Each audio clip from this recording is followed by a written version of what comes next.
So we played a couple of tracks as it turns out.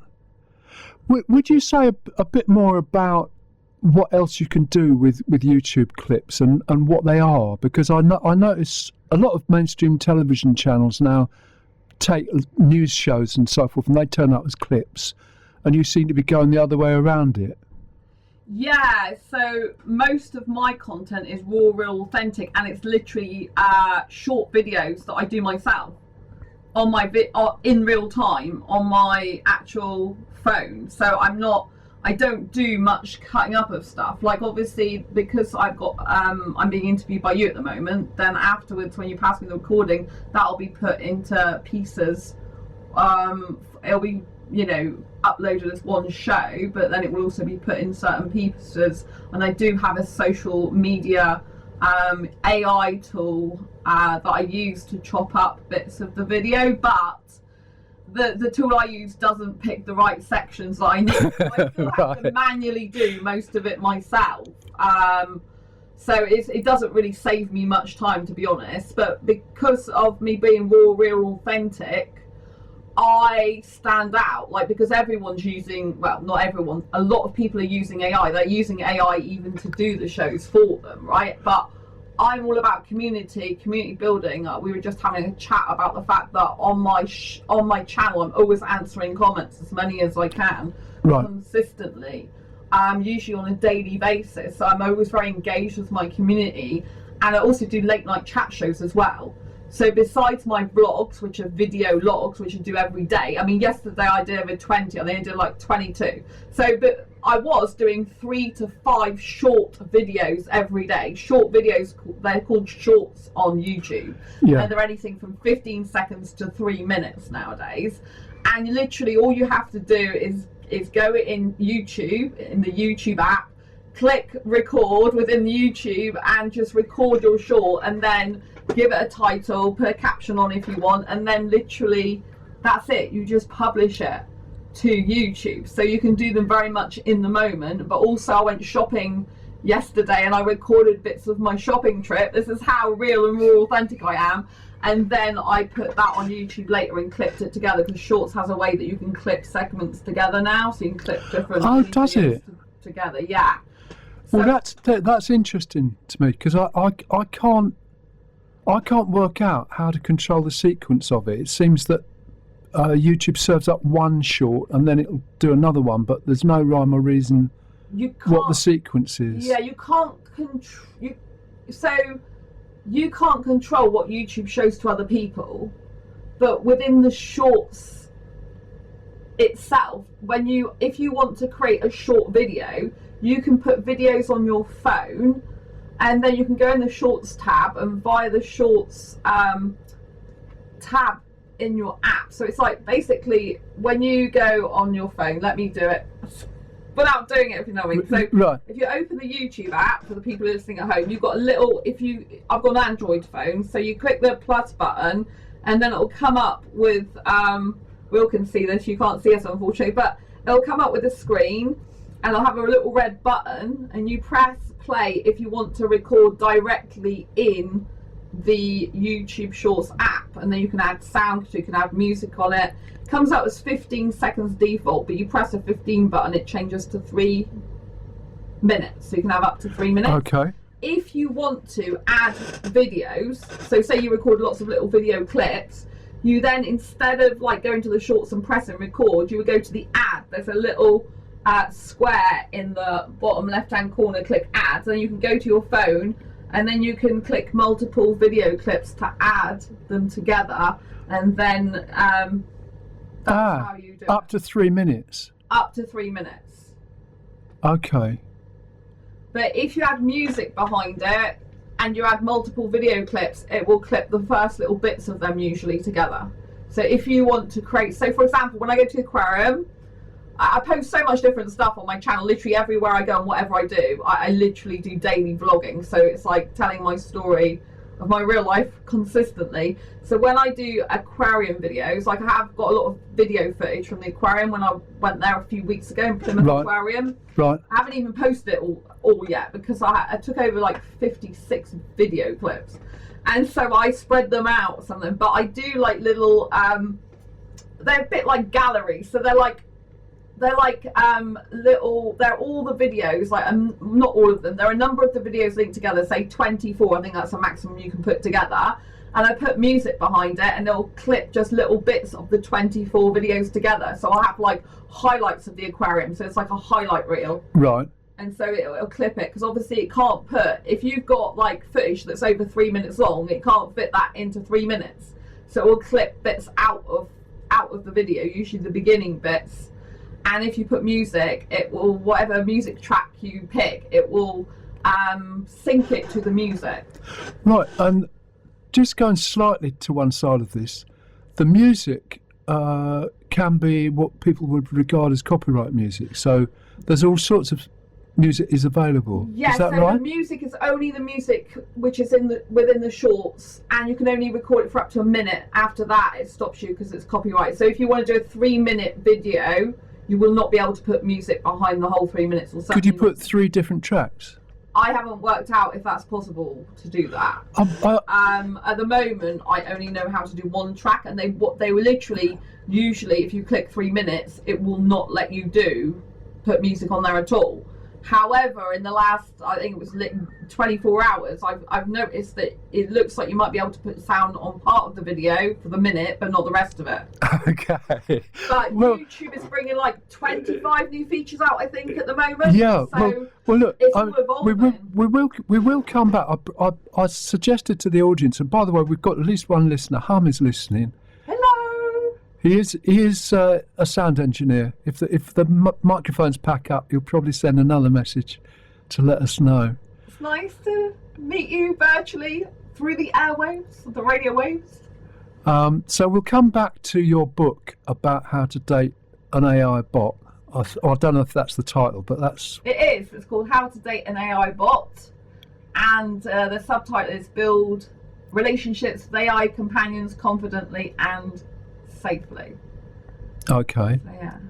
Well, look, let's go back to this business of Vlog. shorts. Yeah. Well, no. Well, I mean, I wanted to talk about podcasting, which I have come across this, that YouTube will now allow you to take a playlist and make it into a podcast. So, what is the distinction between a podcast, radio, video, television? Because people put a video camera into the Today studio and it becomes a clip on social media. It started out as radio. We don't know what we're doing with that sort of thing, but I think more interesting at this time, since you've started to talk about it, is this business of shorts, because some people say YouTube got into shorts because of TikTok, because they saw that TikTok was working, so they came up with something related to that. And now, somehow Meta, I found this through Instagram, but I believe that you can also find it through Facebook and other routes. Meta have something called Vibes. Have you had a look at Vibes? I haven't, no. And then OpenAI has launched, I think it's Sora. So they've suddenly come up with this. It's only available in the States and it's invitation only, but they've basically got all the copyrighted stuff that you might like ever available in one heap, and you can scan yourself, create your own avatar, and drop into this world and create short bits of video. So it's like an instant social network. It's like being in a virtual world, is it? With your own avatar? Is that how it works? Something like that. I don't know. All I've seen. This is the We Not Know show, by the way, on Phonic FM, and if you look at on X, We Not Know, WENOTNO, I have linked to a kind of critique YouTube clip about this, in which they say, yeah, it exists, and they give some examples of it. They've got somebody shoplifting who may or may not be an OpenAI executive, and then his behaviour is compared to what is going on with the copyright scene and AI. So that's the sort of casual comment you may get on a short video, but it's interesting what's going on there. The copyright thing comes into it, but how that relates just to music clips. Let's go back to that, because it's not just imagery. In other words, it's the music. Because this is radio. Let's concentrate on music. So what you're saying is that probably 30 seconds or a minute on YouTube Shorts is allowed. Yeah, so Shorts has their own library of music, and you choose from that. So YouTube have already decided and selected what music you can go with, but they will only let you record up to a certain amount by. So is some of that what would be regarded as copyright music? So it would be chart hits. Yeah, it's chart hits. It's the latest music. Right. But you're only allowed to put it for a minute. So the record companies have decided that that's allowable because it popularises those tracks. I'm guessing, but there's a law about what's it called? It's when you're allowed. I can't even remember the technical name for it.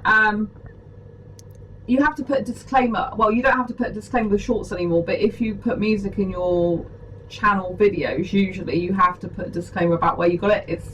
You have a right to be able to use it. Fair use policy, that's what I was looking for. So there is a clause about fair use policy if it's for educational purposes, but again, you're only meant to do so much of it, because otherwise you're basically, taking the whole thing and, basically you're using copyrighted music. So I don't know how YouTube gets around this. I haven't gone into all their policies and procedures, but you're only allowed to do up to 60 seconds. And if you go over that, like I've put music behind my video for a whole 3 minutes before, and they've banned the whole video. Right. And they've said you cannot post this because of copyright protection. Right. You're not allowed to do this. So Okay. they've literally, I can still see it on my dashboard, but that no one else can see it. It's blocked out completely. Yeah, this can happen. If you put music on there that's a minute, but it's not one they've picked on their own Shorts in their library, yeah, you can then get a warning. So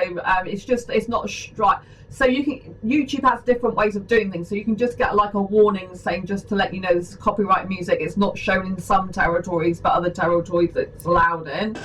And then, you've got to be careful you don't get a strike or ban. If you kept uploading lots of music that's copyrighted, they just stop the videos. Right. So you can't actually, publish them. And when you try and publish them, they literally, very quickly, YouTube just cuts them off, so no one can see them. So it's pointless doing that anyway. So you have to go to the YouTube library. But the YouTube audio, library on a desktop, is very different to the YouTube Shorts. So YouTube Shorts is like popular music. When you go to the audio library, or at least when I go to it, it's like instrumental stuff or stuff that I've never heard of before. Right. But when you go onto the YouTube Shorts, it comes up with a load of different music, popular music that you can pick from. Also comes up with people having clips from their own shows, like their voice and stuff. And there's a new feature that's just been on YouTube that says something about you can dub your own audio now, I think, and add it to their audio library. So I don't know how that works. It's only just come up in the last 48 hours, I think it is, in the YouTube dashboard about dubbing your own audio. Did you know you can dub your own audio now? And I think you can upload it to their library of speech. So I don't know how that works. I think it's going to change very rapidly, because OpenAI is thought to be trying to influence studios and labels and all kinds of major accounts to use their technology for low cost sequels and remakes and so forth. Yeah, so there are a lot of channels on YouTube that are known as faceless channels, where there's a person behind it, but they are putting an AI person. There's quite a lot of YouTubers that are not real people. They're AI. They're an AI woman, for example, singing, and they're singing other people's songs. So I don't know how they're getting away with that, but they are literally singing full songs, and they are an AI, but they actually usually, if they're good, they'll say that they're an AI. But a lot of people think they're real because unless you read the small print, they don't realise. Right. But yeah, I don't know how they're getting away with that. But I guess it's like a person singing a song, someone else's song in their own voice. The suggestion is that it's a sort of a bounce going on, that some of the AI companies. Scott Galloway does podcasts, or whatever the video equivalent word is, constant broadcasting. He's like you. He's a very hard worker and does a lot of it. So there's 2 or 3 a week at least, and the most recent one is based on this Sora situation, and he thinks there's probably a budget put aside in case they make a mistake on the copyright. So is Sora a singer, or is Sora Sora's AI, a bit like Gemini? Sora's the name. Sora's the name of the video bit. So Sora. Well, I think it's changing. Sora was an application, but it's now a social media network. This is within Facebook, is it? No, it's from OpenAI. Ah, right. Okay. And it's completely artificial. It's completely. So you can only get involved in it if you make an avatar of yourself. How does this link to our Facebook conversation? Is it to do with Facebook? Well, because Facebook is another way into Meta AI, the Meta AI Studio, and to Vibes. Right. We're both lost, like I'm going to suggest. Right, okay. Sandra. So you're just discovering this. I'm just discovering this. So interesting though, Facebook asked me if I want to create an avatar, like a full avatar of me recently. Yes. And I was going to start doing it. I'm like, no, don't do it, Sandra. So at the moment I desisted because I want to make sure I'm keeping my true, authentic self, because my whole brand, and which is me, personal brand, is built on authenticity, and I want to be very, very careful to keep it like that. Right. And also, if we rely too much on AI, we lose our own value in ourselves. We lose our own self-belief, our own self-worth. I can come more onto this, but we should be using AI as a tool to help us, not actually becoming AI. Yes. The total irony is that AI is supposed to be like humans, but humans are becoming more like AI because they're using AI to hide behind it, basically do everything for them. Yes. So we are like relying. I say we because I'm not actually doing this. I don't like. No, but the temptation is there. Yes. Yes, people want quick, fast, and easy. Yeah. And that's the problem with a lot of the human species. There's a lot of species. I mean, call us a species. That's the problem with humans. Is a lot of humans, they want fast, quick, and everything. They want to take the easy way out. Yeah. But actually, the best thing to do is to use AI as a tool, not to replace you. Because the more people use AI to write the blog posts for them, to write their scripts for them, to write things for them, the more they're losing the human essence, the more they're losing themselves, because they're saying, well, my voice is not good enough, AI is so much better, so I'll put AI out there instead of myself. And then you're losing your self-esteem, you're losing your confidence, you're losing your own voice. So it should be used as a tool to like co-create with, not to replace you. Well, I think I'm going to interrupt you there, and I'm going to explain a little bit about my own point of view, but would you hand me another CD? And I'll stop putting that in while I'm explaining, hopefully. Oh, yes. Track 13 should be the one. Track 13, okay. I've got a good memory. Well, what I'm going to say is that I have tried out Google. This isn't the right name of it, but there's a Google Notebook. So I've loaded up 4 or 5 soundtracks which are taken out of radio shows. And it includes all the mumbles and diversions and pauses. But I think what Google Notebook does is translate it to text and then sort through it all and find the gist of it and get rid of all the irrelevant stuff and come back with a sound file with 2 presenters talking very, very slick, very focused, very precise, probably a half the amount of time, which shows you how much irrelevant stuff there is on those radio shows. But it really works very well. When I played it on the radio, people quite like it, but some people object to it. I don't know if Hum's still listening. He might be. He doesn't like it. I think he would prefer more music and less chat anyway, which is not going to happen.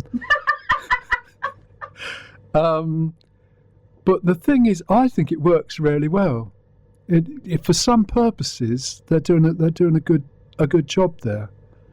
Because it doesn't really matter what the sound quality is, the microphone levels and background noise. So in other words, we could record things in a cafe, feed it into this system, and we'd get back very high level sound from this Google Notebook thing. So I appreciate what you're saying. We want the human element to be in there, but maybe we can mix it up a little bit. Do you think, I have a question for you, do you think you were using that as a tool? Or to replace humans, though, or both? Well, a bit of both. It could replace. For example, if we don't have the same people available every time for a radio show, but we're essentially repeating ourselves, or we make slow progress around a topic, because things like what is radio to do in a world of social media and streaming, that question, that'll come back every couple of months, let's say. And some people who contributed to that 3 or 4 months ago are not available now. But if we've got a collection of clips in a Google Notebook and then we just introduce a few new ones, Google Notebook will then generate a slightly different show or clips, a new set of clips. So we can play those in the middle of a radio show. And the radio show is a little bit different, getting closer to answering the question, maybe. So are you doing yourself out of a job?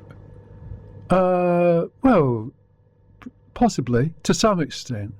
I mean, you've still got to do all of that. You've got to decide which clips go into the notebook to start with, and how often it should be updated, and if it comes back with a 7-minute or 14-minute clip, do you want to play all of it, or could you get, would it be better to play 3 or 4 minutes, and which 3 or 4 minutes, and things like that you still got to say. But at the moment, I'm on track 13 now. So would you introduce this, and why are we playing this? Ellie Goulding, I Need Your Love.